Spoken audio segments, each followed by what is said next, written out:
It's me, Sneepo here, and welcome back to another video. The free-to-play Black clones have been one of the best teams, the best free-to-play team Dokkan has ever had in this game. Literally, I think this is one of the best teams right now. If you have the Rose Maru as a lead, this team is actually so fucking competent. It's crazy.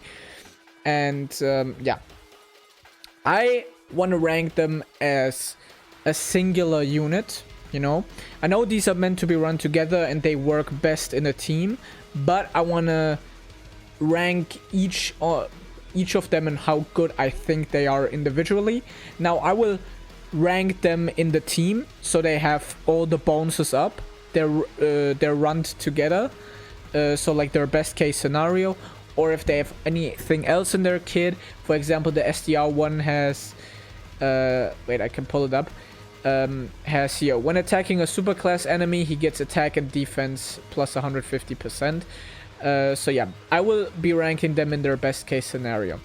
And now, like we already started talking about the SDR one, I think it's the worst one. I feel like these four are top 10 TUR contenders, all of them. Besides this guy. I think this guy is not that good. He is very good for free-to-play, don't get me wrong. But compared to these, he's just not that good.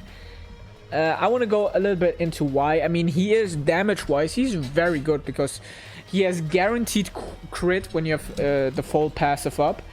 He does the most damage. He launches an additional super attack. He has some damage reduction. He massively raises attack, which is crazy for a free-to-play unit. But the problem, first of all, is he doesn't start out with the most damage. That's the physical and the tech one. They start out, for me, like 25 to 30 million. This guy starts out as like 18 to 20 something million. But he will outpace them in long events. Now the problem I have with this guy is just that he cannot tank. This guy does not tank. And I don't know if I have missed something in this kit or in this build, but I've played with this team. I've played the Goku Black and Samasu, the new hardest stage. I played that a lot with these units, and he gets completely one-shotted in that event by normals, even after he supers 2 or 3 times. Okay, or like 2 times. Okay, so defensively he's just ass. Okay, and even in the new event, you know, that boss rush with the super characters, I forgot the name, but those are super enemies, super class enemies. So I thought maybe he would like fare better there. But he was also getting one-shotted after like super attacking by a normal. So like I can only rank him on what I've seen, and what I've seen, his defense is just sorely lacking. So yeah, he's number 5. Next up, I would say Int. I feel like Int is like more mid-ish. He doesn't really have anything holding him back, but he doesn't excel at anything else either, I think. Because first of all, he has guard. He has foresees enemy super attack, which is very good, and he buffs allies attack and defense. But you don't notice this too much, to be honest. I think he is very good. I mean, he can tank when he's in slot 2 or 3. That's doable. Even supers and stuff like that. It's not a slot 1. His super attack is greatly raised attack and defense for 1 turn, causes supreme damage, and allies def 15%, which is definitely a nice bonus. He is not bad, but compared to the others, he just doesn't excel at anything. But he rounds out the team pretty nicely. He can tank in slot 2 or 3, is no big deal. But I don't really feel his support, to be honest. I've ran the team without him, and I just don't feel the support without him. Like, I just don't feel that the support does too much, really. And the reason is also because this guy, the AGL, which I'm gonna put number 3. By the way, I think the top 3 are like where you can argue the most. The reason that AGL is above int is because he does something similar. All allies attack 30% for 2 turns, so he also supports, but look at this. This is insane. He has 90% dodge if all his passives are like fulfilled. If all of this is activated, he has 90% dodge.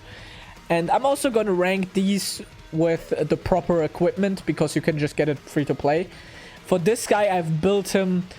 His bronze slot is a level 9 defense.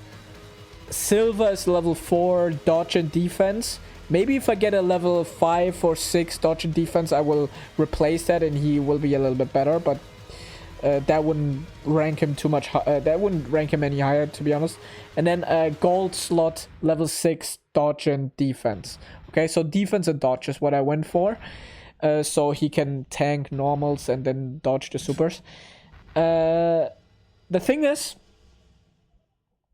I have him level 25 dodge.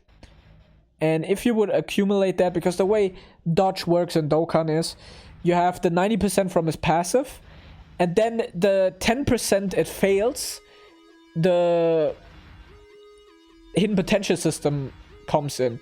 And then it's 25% of those 10% that it dodges. So this guy has a 92.5% dodge if built like mine, which is definitely insane. And yeah, this guy is a very good slot 1 because in slot 1 he can tank normals. I mean, not too much, like he can tank 1 or 2. And he dodges so much, it's crazy. And then when he's already, after he attacked, he tanks normals easily. And then he can dodge the supers. This is what a dodger die should be. Somebody who can survive normals, but then has to dodge the supers. That's very nice. He does the least amount of damage out of all the ones. Like 10 to 20 million is what I see him doing consistently. And yeah, but he launches 2 additional attacks, which have a great chance of becoming super attacks, so that is definitely nice. He greatly raises attack and defense for 1 turn. So he also raises attack, but it's not too crazy. But yeah, overall, very solid unit. Very solid unit. Yeah. Next up, I have the physical. Now, the reason I have physical above number 1 is because, first of all, this guy is just a more reliable slot 1. This guy can fail, and he also doesn't do too much damage. This guy, he will tank. He will tank like a motherfucker, okay? And he does a lot of damage. He starts out doing more damage than the STO one. So this guy, damage reduction 50% plus guard, which is extremely good. Even before like attacking or anything. He gives all allies def 30%, so he also gives support. And then on his 12 key, he gets attacks effective against all types, which is also very, very good. Raises attack and massively raises defense, which makes him also very, very crazy. So he can tank supers, even like from Goku Black, once they're like built up a little bit. He can tank them in slot 2 or 3. Slot 1, it's not really doable. But slot 2 or 3 he will tank. So yeah, this guy is just a tank and he dishes out a lot of attack. So yeah, this guy is just a goat in my opinion. He does everything pretty much. So yeah, the only reason he's not number 1 is because tech is just so goated. Tech is number 1.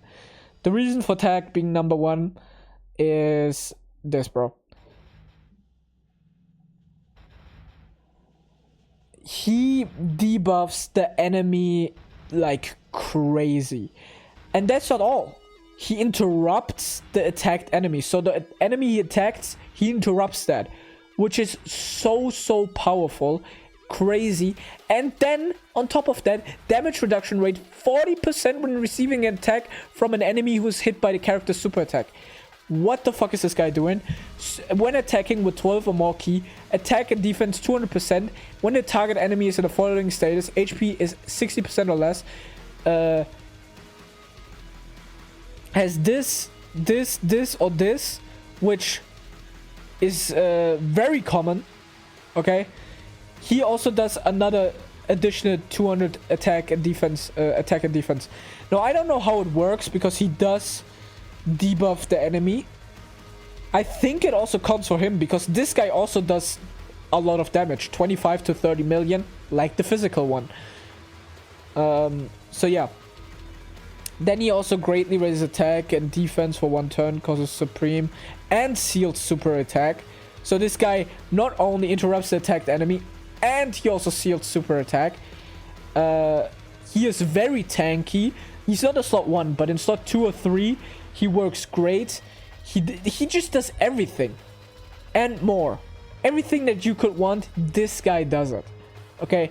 Because debuffing the enemy, especially with Goku and Zamasu, debuffing the attack is crazy good. Crazy elementary. Yeah, this tech unit, I think, is just a GOAT. It's just a GOAT. I think he does like everything that you want him to do and even more. Very good. And I think he's the most valuable in especially in like that Goku Black and Zamasu fight. Now, if you would ask me who I think would be the strongest outside of the outside of these buffs, or like let's say Future Saga buffs but not this buff, I would honestly have to go with either the physical or the AGL, because the AGL, even without this, he still has 70% dodge, which is great. But then this guy, even without this, he still does great damage. And he still has 30% damage reduction. It wouldn't completely hurt him.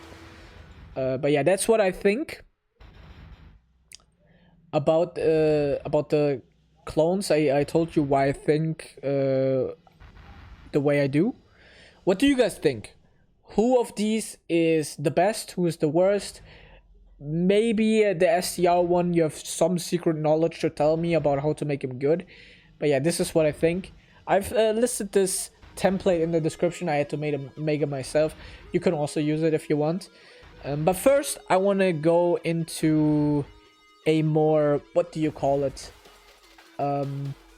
Into a more general list to show you how I think they place on like a tier level, you know? Now this is what I think. I think that these are a little bit above that guy. Like this is obviously the best, but I think this guy's not too much better than this guy. And then I think the AGL one, he is very good, but just not on the level of the two. Because I feel like these are more, what would you call it, more useful and more what is the word for it, more consistent, and they just do more than this guy. Okay, then this guy is S tier because I think he's clearly below these, but he's also not bad. He's a very good slot 2 and 3. He can tank, he supports the team a little bit, but he's just not on the level of these two. Okay, maybe I could put another tier between this guy and this guy to showcase it, but I don't think he's too much worse than this guy. Now, this guy, I think he is worse enough to warrant him putting a tier between the int one. Because like I said, this guy just dies from normals. If he wouldn't die from normals and he could tank normals even after supering, I would put him A tier, maybe S tier, and if he did more damage. But like as of now, he's B tier. He's still very, very good for a free-to-play unit, but I would just switch him out. Okay, I would not run this team with this guy if you have, for example, the int Rose Goku Black. Not this one, the LR one that's boosted currently. I would switch him out with this guy, and this guy wouldn't suffer too much from that one less clone. Okay, I feel like this team still is very good if you have 3 or 4 of the clones, because it's not like the buffs are still high enough to make them good.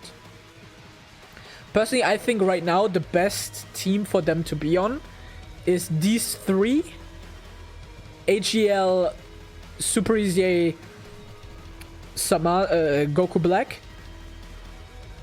int Rose Goku Black. I keep wanting to say Samasu, and then as a leader, of course, Rose Mazu. So yeah, that's what I think. What do you guys think? Yeah, let me know. See you guys in the next video. Bye. Like and subscribe. See you.